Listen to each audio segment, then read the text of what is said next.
আমি শ্রীকৃষ্ণের বাণীও শুনি, স্বামী বিবেকানন্দ, গান্ধীজি, নেতাজি, আবুল কালাম আজাদ, রামকৃষ্ণ পড়ি। একই কথা, কর্ম যার ধর্ম তার। ধর্ম তখনই সদিচ্ছা লাভ করে যখন তার কর্মটা মানবিক হয়, আর কর্ম যদি দানবিক হয় সেখানে কোনো ধর্মকেই শ্রদ্ধা জ্ঞাপন করা যায় না। বিজেপির গেম প্ল্যান নিয়ে হুঁশিয়ারি মমতা ব্যানার্জির। বললেন, দানবিক হলে কোনো ধর্মকে শ্রদ্ধা করা যায় না। বুধবার নবান্নে সাংবাদিক বৈঠক করে বিজেপিকে কটাক্ষ করা নিয়ে গভীর উদ্বেগ প্রকাশ করেন মুখ্যমন্ত্রী মমতা ব্যানার্জি। তিনি বলেন, আমাদের সংবিধান আমরা মানি, আগে সংবিধানকে শ্রদ্ধা করো, তারপরে কারোর অধিকারকেরও। ধর্ম যার যার, উৎসব কিন্তু সবার। আমি শ্রীকৃষ্ণের বাণীও শুনি, স্বামী বিবেকানন্দ, গান্ধীজি, নেতাজি, আবুল কালাম আজাদ, রামকৃষ্ণ পড়ি। একই কথা, কর্ম যার ধর্ম তার। ধর্ম তখনই সদিচ্ছা লাভ করে যখন তার কর্মটা মানবিক হয়, আর কর্ম যদি দানবিক হয় সেখানে কোনো ধর্মকেই শ্রদ্ধা জ্ঞাপন করা যায় না। আমি সব ধর্মকে শ্রদ্ধা করি। কি বলছেন মুখ্যমন্ত্রী, শুনবো। I will request my parliament members also. They are fighting for walk up today because the Jumla party is only one point program to divide the country, and they believe only divide and rule policy, what we don't. আমাদের constitution আমরা মানি, আগে কনস্টিটিউশনকে শ্রদ্ধা করো, তারপরে কারো অধিকার কেড়ো। কনস্টিটিউশনকে শ্রদ্ধা না করে মনে রাখবেন, ধর্ম যার যার আপনার, উৎসব কিন্তু সবার।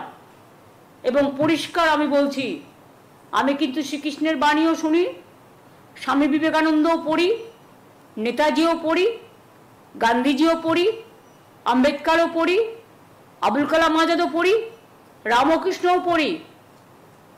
একই কথা, কর্ম যার ধর্ম তার। ধর্ম তখনই সদিচ্ছা লাভ করে যখন তার কর্মটা মানবিক হয়, আর কর্ম যদি দানবিক হয় সেখানে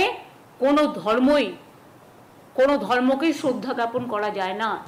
আমি সব ধর্মকে শ্রদ্ধা করি। এরপরে রামনবমী প্রসঙ্গে তিনি বলেন, যেহেতু 6 তারিখ রামনবমী, আমি কিছু করব না, শান্তিপূর্ণভাবে পুজো কাটুক।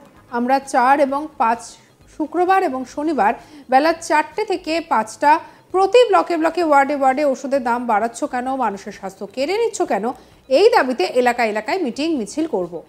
কেন মেডিক্লেম করতে গেলে, ফ্ল্যাট কিনতে গেলে জিএসটি দিতে হবে, কি বলছেন মুখ্যমন্ত্রী, শুনুন। যেহেতু 6 তারিখে রামনবমী, আমি কিছু করব না, শান্তিপূর্ণভাবে কাটুক পুজো। আমরা 4 আর 5 শুক্রবার এবং শনিবার বেলা 4টের সময়, বেলা 4টে থেকে 5টা, 1 ঘন্টা প্রতি ব্লকে ব্লকে, প্রতি ওয়ার্ডে ওয়ার্ডে। ওষুধের দাম বাড়াচ্ছ কেন, মানুষের স্বাস্থ্য আজকে বিঘ্নিত কেন, মানুষের স্বাস্থ্য কেড়ে নিচ্ছ কেন, আর কত দাম দিতে হবে মানুষকে সুস্থ থাকার জন্য, এই দাবিতে আমাদের এলাকায় এলাকায় মিছিল মিটিং হবে। এবং সাধারণ মানুষকেও আমি বলবো, তারা নিজেদের মতো করে, কারো এনজিও থাকতে পারে, কারো স্কুল থাকতে পারে, কারো ক্লাব থাকতে পারে, তারাও এটাকে প্রতিবাদ করুন। যদি না করেন, আগামী দিন মনে রাখবেন, রোগী অসুস্থ হলেও সেন্ট্রাল গভর্নমেন্টের এই একতরফা স্বৈরাচারী সিদ্ধান্তে স্বাস্থ্য কিন্তু বিপাকে পড়ে যাবে। আর স্বাস্থ্য না থাকলে সম্পদ থাকে না, স্বাস্থ্যই সবচেয়ে বড় সম্পদ। আর কত টাকা পেলে কেন্দ্রীয় সরকার নিজেদের ঝুমলাবাজি বন্ধ করবে? ইলেকশনের সময় বড় বড় কথা, আর ইলেকশন হয়ে গেলে তখন সব উইথড্র করে নাও। কেন জিএসটিতে, মেডিক্লেমে জিএসটি দিতে হবে? কিসের জন্য?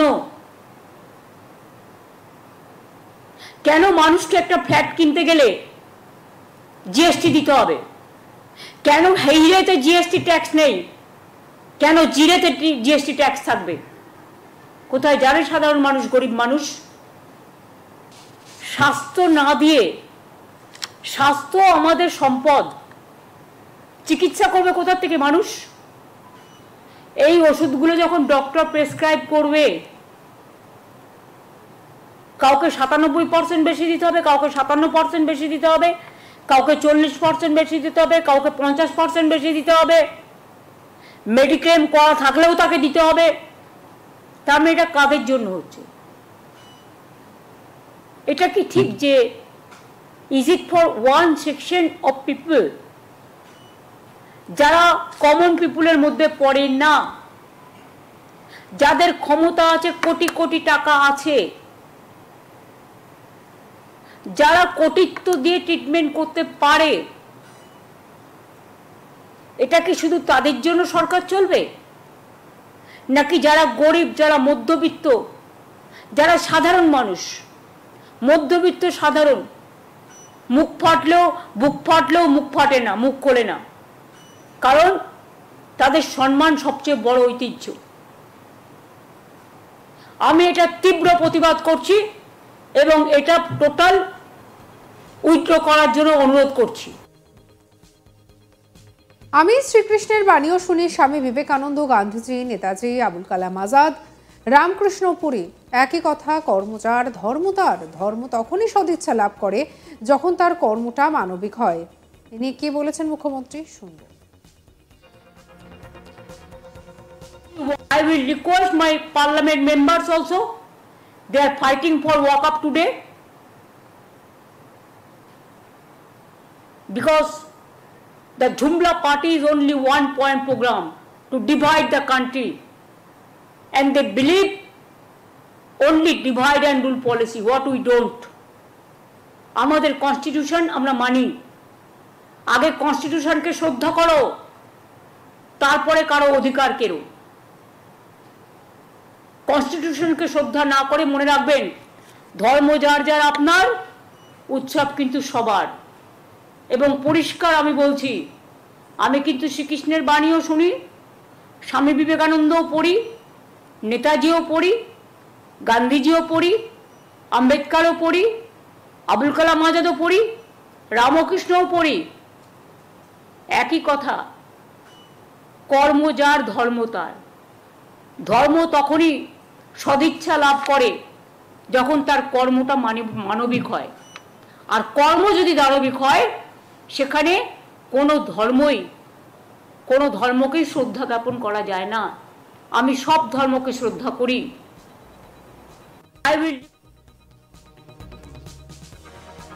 সঙ্গে রাখুন আজ তাক বাংলার ইউটিউব চ্যানেলকে। অন্যান্য খবরের জন্য লাইক করুন, শেয়ার করুন, সাবস্ক্রাইব করুন, হোয়াটসঅ্যাপে ফলো করতে ভুলবেন না।